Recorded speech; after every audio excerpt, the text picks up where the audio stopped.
Good morning everyone, welcome back to my channel. কেমন আছো তোমরা সবাই? আশা করছি সবাই খুব ভালো আছো। আমার আরো একটা নতুন ভিডিওতে তোমাদের সকলকে অনেক ওয়েলকাম জানিয়ে আজকের ব্লগটা শুরু করলাম। বাচ্চা এখন প্রায় 10:30 মতন। সকালবেলা আজকে অনেকটা তাড়াতাড়ি উঠেছি আর সকাল থেকে কিন্তু আমার সমস্ত কাজ হয়ে গেছে। দেখো পেছন দিকে বিছানা গুছিয়ে ফেলেছি, ঘর ঝাড় দেওয়া, ঘর মোছা সমস্তটাই কমপ্লিট হয়ে গেছে। তো ভাবলাম এখন থেকেই ব্লগটা স্টার্ট করি। মা গেছিল বাজারে, মাও চলে এসেছে। মা এখন মুড়ি মাখছে। এই শীত পড়ার পর থেকে আমার কদিন ধরে মুড়ি বেশ শসা, গাজর, পেঁয়াজ সমস্ত কিছু দিয়ে মাখিয়ে খেতে ইচ্ছে করছিল।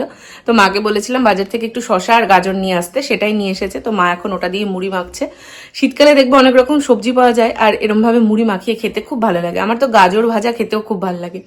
তো যাই হোক, এখন ব্রেকফাস্ট করব, তার সঙ্গে অনেকটাই আজকে কাজ এগিয়ে ফেলেছি। তবে দেখি মা কি রান্না করে। আমাদের আজকে আবার সন্ধ্যেবেলা মামা বাড়ি নিমন্ত্রণ আছে, তো সেই জন্য শুধুমাত্র এক বেলার মতনই রান্না হবে। তো মা আমাকে জিজ্ঞেস করলো কি রান্না করবো। বললাম যেহেতু এক বেলার মতন রান্না, একটু সিম্পল কিছু করে দিতে। তো দেখা যাক মা কি রান্না করে। পুরো দিনটাই তোমাদের সাথে শেয়ার করব, তো চলো দেখতে থাকো।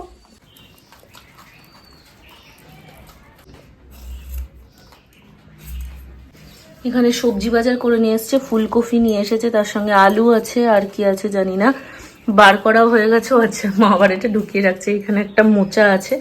মোচার তরকারির থেকে আমার মোচার বড়া করে খেতেই বেশি ভালো লাগে। আর এই দেখো খাট পুরো গোছানো, কুশানগুলো এলোমেলো হয়ে আছে, কারণ এই জানলাটাকে আমি আজকে পরিষ্কার করে দিয়েছি। জানলাটাতে এত ঝুল পড়ে যায় দুদিন অন্তর, আসলে জানলার রংটা না অনেকটা উঠে উঠে গেছে, তো সেই জন্য ওই ফাঁকে ফাঁকে ঝুলগুলো আটকে যায়। জানলাটা আজকে ভালোভাবে পরিষ্কার করে দিয়েছি। আর হালকা হালকা রোদ আসছে। এই প্রাচীরটা এতটা উঠিয়ে দিয়েছে বলে আমাদের এখানে রোদটা খুব একটা বেশি আসে না, নাহলে আগে বেশ ভালোই রোদ আসতো।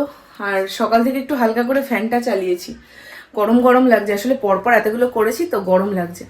এখন একটা ভিডিওতে ভয়েস ওভারও দেবো, ভয়েস ওভার দিয়ে ভাবছি ভিডিওটা আপলোড করে দেবো। ব্লগ গত 4 দিন আগে আমি ব্লগ দিয়েছিলাম, তো ব্লগটার সাথে আমি এখন আস্তে আস্তে একটু কন্টিনিউ করার চেষ্টা করছি। কালকে ব্লগ বানিয়েছিলাম, সেই ব্লগটাই আজকে ভাবছি এডিট করে আপলোড করে দেবো। আর এদিকে মুড়ি মাখানো কমপ্লিট। শসা, গাজর, পেঁয়াজ, তার সঙ্গে চানাচুর সবকিছু দিয়ে বেশ ঝালঝাল করে, আর লঙ্কা কুচিও ছিল, বেশ ভালো লাগছিল খেতে। এখানে খেতে বসে আমি আর মা রাজ্যের কথা বলছিলাম, আজকে কি রান্না হবে। মা বলছিল আলু ফুলকপি ভাজা করবে, আলু সেদ্ধ করবে, আর ডিম করে দেবে। তো আমি বললাম আলু ফুলকপির তরকারি করতে। বসেছে দেখ, একটা পায়ের ওপর ভর দিয়ে।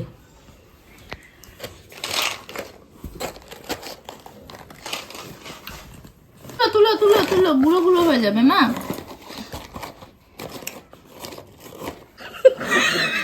ওটাই নাও, আর একটা নিবা। হ্যাঁ, নাও নাও নাও নাও নাও নাও।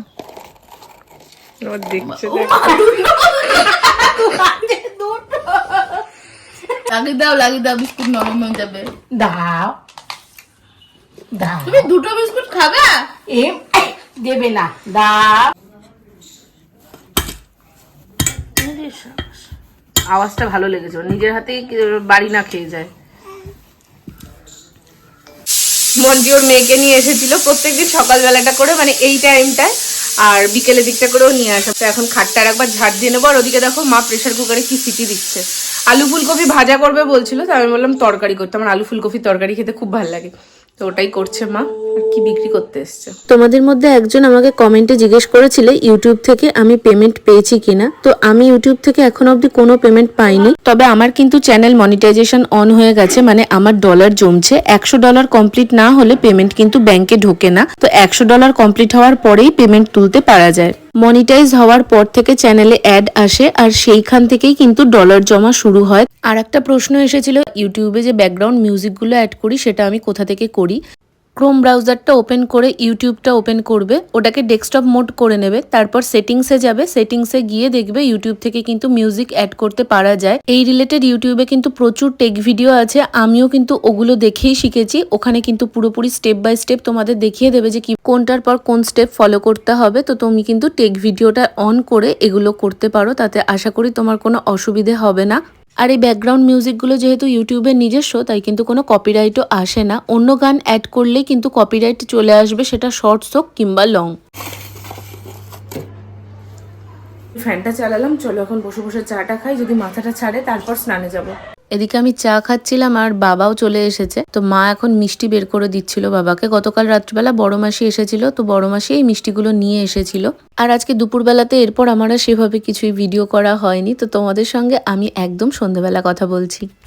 Good evening everyone. দুপুরবেলার পর তোমাদের সঙ্গে একদম সন্ধ্যেবেলা কথা হচ্ছে। তোমাদের তো সকালবেলাতেই বললাম যে আজকে মামা বাড়ি নিমন্ত্রণ আছে, তো সেই জন্য এখন চটপট রেডি হচ্ছি। বেশ অনেকদিন বাদে একটা নিমন্ত্রণ পেয়েছি। নিমন্ত্রণ কিছুই না, মানে ফ্যামিলি সবাই মিলে গল্প আড্ডা হবে এই আর কি। মার এক দিদি আসছে, মানে আমার মাসি হচ্ছে, তো সেই মাসি আসছে, সেই মানে কারণে আর কি গেট টুগেদার হচ্ছে। তো মামা বাড়িতে সবাই মিলে, আমারও বড় মাসি এসেছে, মৌমি আছে, মৌমি আজকে আবার রিটার্ন করেছে। তো এই সব মিলিয়ে এটার ওয়াইফসটার না গন্ধটা কেমন চেঞ্জ হয়ে গেছে, কেমন একটা অড গন্ধ লাগে, খুললে একটা মানে কেমন গন্ধ লাগে। যাই হোক, তো সবাই মিলে ওখানটা করে গল্প টল্প হবে। এখন বাজছে 6:45। আমার সকাল মানে সেই দুপুর থেকে মাথা ধরেছে। আমার না একটা প্রবলেম হয়, শসা আর পেঁয়াজ একসঙ্গে খেলে, মানে কোনো কিছুর মধ্যে যদি শসা পেঁয়াজ একসাথে থাকে সেটা খেলে আমার গ্যাসের প্রবলেম হয়ে যায়। এবার আমি আজকে মাকে বলেছিলাম মুড়িটা মাখতে হচ্ছে শসা, গাজর আর চানাচুর দিয়ে। মা ওর মধ্যে পেঁয়াজও দিয়েছে টেস্টের জন্য, আমারও মাথায় নেই, মুখের সাথে খেয়েছি, ব্যাস। তারপর থেকে দুপুর থেকে আমার মাথার যন্ত্রণা শুরু হয়েছে, যে কারণে ব্লগটাও আমি আর কন্টিনিউ করিনি। আমি লাঞ্চ করে ঘুমিয়ে পড়েছিলাম। মাথার যন্ত্রণাটা এখন ভালো রকমেরই করছে। গরম জল খেলাম, গ্যাসের ট্যাবলেট বাড়িতে নেই। এ এক আশ্চর্য কথা, বাড়িতে গ্যাসের ট্যাবলেট শেষ হয়ে গেছে, আনাও হয়নি। তো দেখি মামা বাড়ি গিয়ে মৌমির কাছ থেকে নিয়ে খেয়ে নিতে হবে। ওদিকে মাও রেডি হয়ে গেছে, বাবার জন্য সোয়েটার ফোয়েটার সব বের করে রাখলাম। বাবা আগে বাড়ি আসবে, তারপরে বাবা যাবে। তো চলো ঝটপট রেডি হয়ে নি, বেরিয়ে একদম কথা হচ্ছে। সবার হয়ে যাবে, আমার মার আর হয়ই না। ওই দেখো ওখানে এখনো কি কুচুর কুচুর করছে। ওই গ্যাসের ট্যাবলেট কিনবো বললাম, তার জন্য হয়তো টাকা।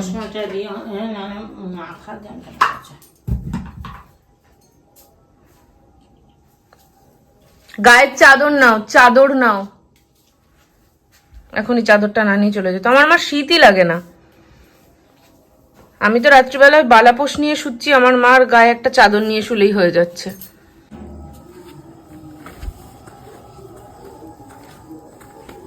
বাইরে ভালোই ঠান্ডা লাগছে, ঘরে অতটা বোঝা যাচ্ছে না ঠিকই, বাইরে কিন্তু বেশ ভালোই শীত শীত লাগছে। কুয়াশাও হয়ে আছে আজকে। ও মামা বাড়ি থেকে নিয়ে নেবো।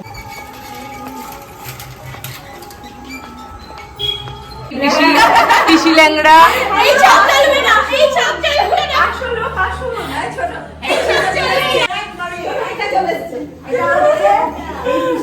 নিয়ে আসি।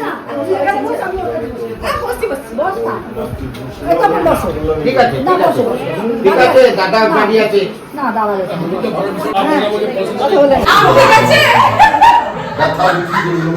তোমাদের তো এর আগে আমি বহু ভিডিওতে বলেছি আমার মামাতো বোন মানে মিষ্টু কেক বানায়, আর ওর কিন্তু কেকের বিজনেস আছে। তো এই কেকটাও ও বানিয়েছে।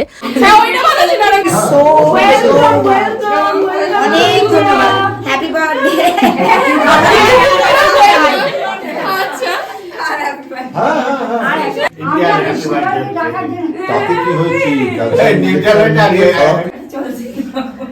সেবা করবি কিন্তু তোরা।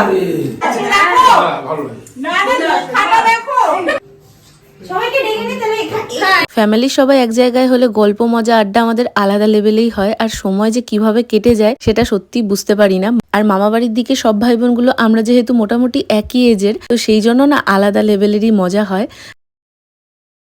এটা আমাকেও বল মিষ্টু, এরকম করে চেনা বামন বলে এরকম অ্যাভয়েড করিস না। লুকটা দিল দেখ না, এটা গিলি আগে। প্রত্যেকের সঙ্গে তো তোমাদেরকে আলাদাভাবে পরিচয় করিয়ে দেওয়া হলো না। এই দিদির সঙ্গে কিন্তু আমারও এই লাইফে প্রথম দেখা হলো। যাই হোক, কেক খেয়ে তারপরে আমরা এখন বসে পড়েছি ডিনার করতে। ইয়েস, পাতাটাই মানে পোড়া পোড়াটাই। কটা হলো? 1 2 3 4 5। Head of the table. যে খাবে না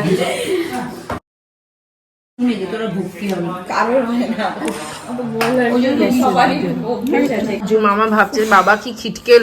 খাওয়া দাওয়া কমপ্লিট করে প্রায় তখন 11:30 আমরা সবাই মিলে ছাদে উঠেছিলাম। আর ছাদে উঠে আমাদের সাডেন প্ল্যান হয়েছে ছাদে বসে সময় নষ্ট না করে এখন আমরা বেরোবো একটু চা খেতে। মানে ভাবা যায় রাত্রি 12টা বাজতে যায়, এখন আমাদের চা খেতে যাওয়ার বায়না চেপেছে। তো সবাই মিলে এখন ঠিক হচ্ছে যে যাওয়া আদৌ হবে কি হবে না।